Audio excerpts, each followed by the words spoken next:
I didn't realize how many people didn't know how to send their letters certified mail with a return receipt. So, in this video, I'm going to show you the proper way that you should send your letters certified mail with a return receipt, how to package it all together, and how to put it on the envelope so that you won't have any mistakes.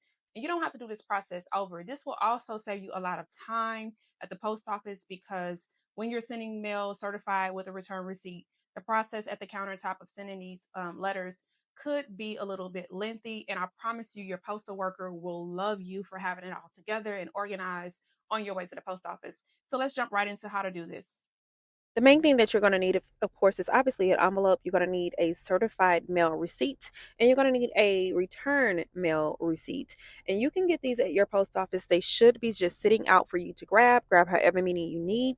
If you don't see them sitting out, that's fine. Just ask the postal worker for both of the forms, and they will give them to you hassle free. They are free for you to pick up, take them home, and do what you need to do with them. So I've taken the liberty to go ahead and fill out an envelope for you to show you what it should look like with your name, your address, your city, state, and zip. You're going to place your addressee's information closer to the bottom of the envelope because you need a little bit more space for your certified mail and your actual postage that's going to go over here. So you need to make sure that your certified mail receipt is very close to your name and address to give your postal worker enough space to place the large postage stamp that they're going to be placing here on the envelope. It's not going to be your traditional stamp. It's going to be the long one with the barcode on it. So you need to leave enough room for them to be able to do that. On the back is where you're going to place your return mail receipt, and it's going to look something like this with your addressee's information facing the outward part of the receipt. And then you're going to take those numbers that stuck to your certified mail and they're going to go in this space below here. No, you're not going to write them. You're just going to stick these numbers right there. And I'm going to show you how to do that in just a minute. Before we get there, this is how you fill out your certified mail receipt. All you need to do is add your addressee's information here. No other information needs to go on this receipt. Everything else will be filled out by your postal worker at the post office when you're going to mail your letters. On the back, it's just a sticky note that you can just pull off. It's very easy if you pull these from the bottom and not from the top because it makes your job a lot easier to do and you do not lose the actual numbers that you need to place on the back. So let's just go ahead and pull this off. Leave these numbers on here and just go ahead and sit them to the side because they're going to go on the back of the envelope on the return mail receipt. You're going to place this certified mail receipt as close as possible to your name and address information. Remember, we need to leave a little bit of space for your postal worker to put the postage stamp on here. This is not going to be the small one, it is going to be a larger postage, so you need enough room. So go ahead and put that certified mail receipt a little closer to the name.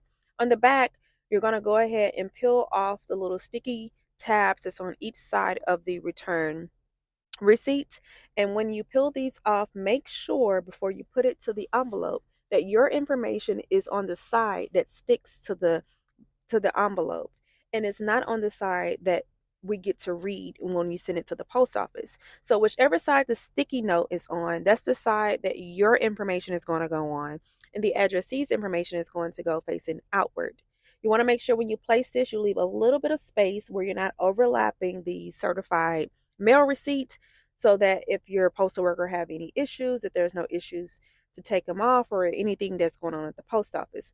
Go ahead and grab your extra numbers. You're going to place those numbers right in this space on your return mail receipt. And this is going to ensure that you have everything that you need. Your postal worker can scan in your mail and then you can be on your way and not have to worry about anything else.